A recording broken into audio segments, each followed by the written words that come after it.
I love dearly. I've met multiple times. Fabulous, beautiful. They are hosting a show February 27th, Breath Door Comedy. Yes, you know I get it. Please welcome to the stage, Kendall Allison. Hey. Thank you, beautiful. How are you guys? Loaded question. Right. Cool. Welcome everyone. Thanks for coming. My name's Kendall Allison. I am transgender. My pronouns are you can say bitch. A lot of my friend was like, oh, in this political climate, do you feel scared as a trans person, you know? And the fact of the matter is I look more like a white man every day. So I think I'm safe. The people around me are getting less safe. I'm getting more safe. I love to tell that to white men. Are you guys doing New Year's resolutions, keeping them up? Yeah. Yeah? Awesome. My New Year's resolution is to be more like the guy who invented creme brulee. And just so you know, creme brulee is French for burnt cream. I feel like he was like cooking this custard, totally botched it, and then was like, but it's a delicacy. They were like, did you burn this completely? He's like, delicacy! Trying to bring that bravado into this year. If you say anything with enough conviction, people will believe you, okay? I learned recently that my parents, who have been together for over 30 years, got together cheating. No. Scandal. And I feel like that should make me more fun. I should be able to skateboard based on my origins. I feel charisma and a sense of adventure should be heritable traits. They were kind of bagging two people at once. I'm getting texts that my books are ready to be picked up at the library. And it's not really the same thing. They were like dating multiple people. I am also unhinged like all God-fearing Christians. Someone's profile recently said, I'm not afraid of hell because I live in its kitchen. And that made me not want to be gay anymore. Like, we should fear hell. We're so insufferable. Speaking of insufferable LGBTQs, probably heard of the Heritage Foundation Project 2025. They recommended to the FBI that trans people get designated as domestic terrorists. The acronym is Transgender Ideology Inspired Violent Extremists, TIVE. And I'm kind of like, you guys are taking a page out of our book, creating an elaborate acronym. Nobody's going to remember what all the letters stand for. And I also feel like the person who came up with that name, like, secretly loves trans people, or like watches Drag Race or something, so just threw the word inspired in there. I'm like, yeah, transgender ideology is inspiring. We can agree on that. I did medically transition, start taking testosterone so that adults would call me buddy. Adult men are calling each other buddy. I feel like everybody should be called that. It's awesome. And while we're on the whole subject of terrorism, I'm like, most of the terrorists on Earth are white men, as far as I'm concerned. So I am becoming a terrorist, just not in the way they think. Really good. I used to have resting bitch face and resting bitch attitude. For example, I worked for a long time at an ice cream truck, which is one of the most cheerful places on earth. And one day my coworker was like, you know, sometimes when you tell people to have a nice day, it kind of sounds like you're saying fuck you. So I'm trying to lighten up, telling my little jokes. No.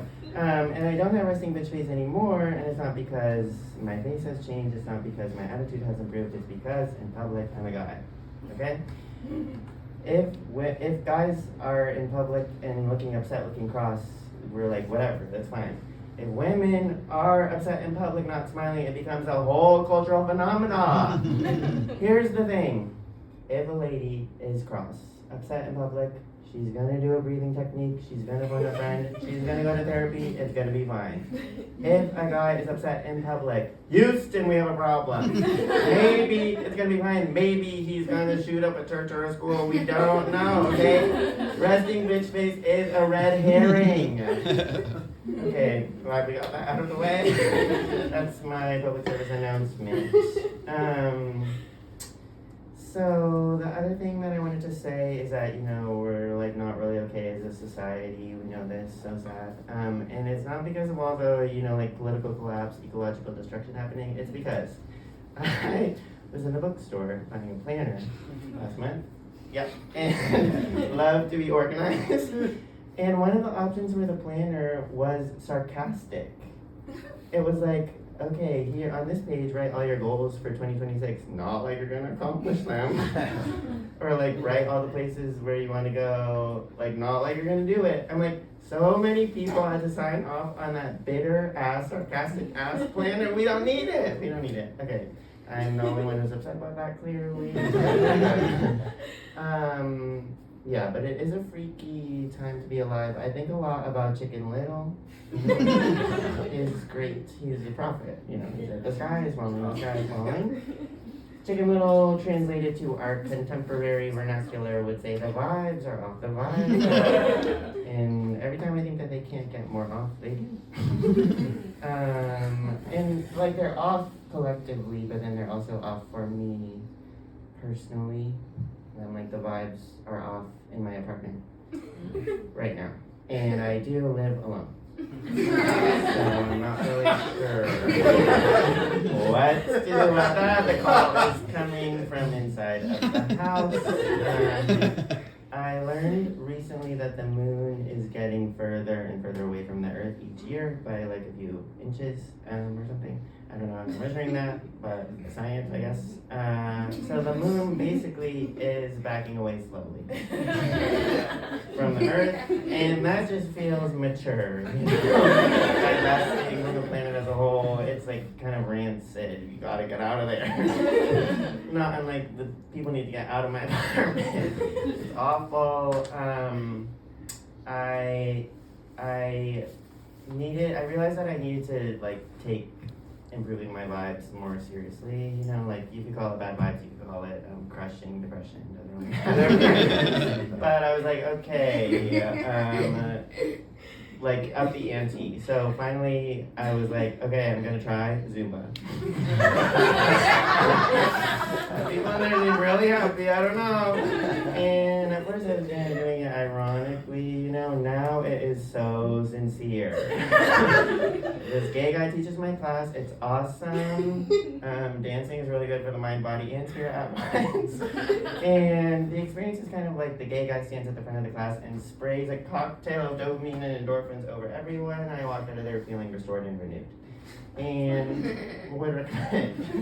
My favorite thing about it though is that there's always one person in there who's dancing so hard, who is so committed to the choreography that they're going through something. And I'm like, yeah, that makes me feel less alone. Perfect. The other part of my mental health regimen, in addition to going to Zumba, is I read so many inspirational quotes. Because that feels proportionate to fascism. I saw this quote recently. It said, be yourself, everyone else is already taken. And I'm like, where were they taken? And why wasn't I invited? That makes me feel like I shouldn't be myself, I saw another one. It was like, if you're ever feeling down, all you have to do is think about how many things had to fall into place for you to be born. Each generation going back, twice as many people had to meet to make your life possible. Your existence is a miracle. I love to make direct eye.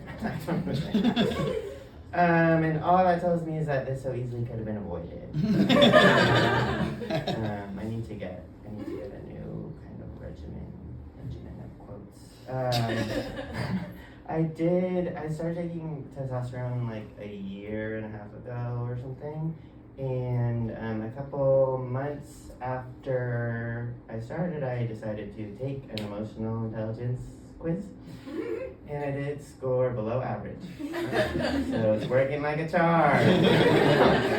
I'll leave you with this. I really love the song Espresso by Sabrina Carpenter. Do we know it? Yes, we love it. What an anthem. She sings, I can't relate to desperation. Like, must be nice.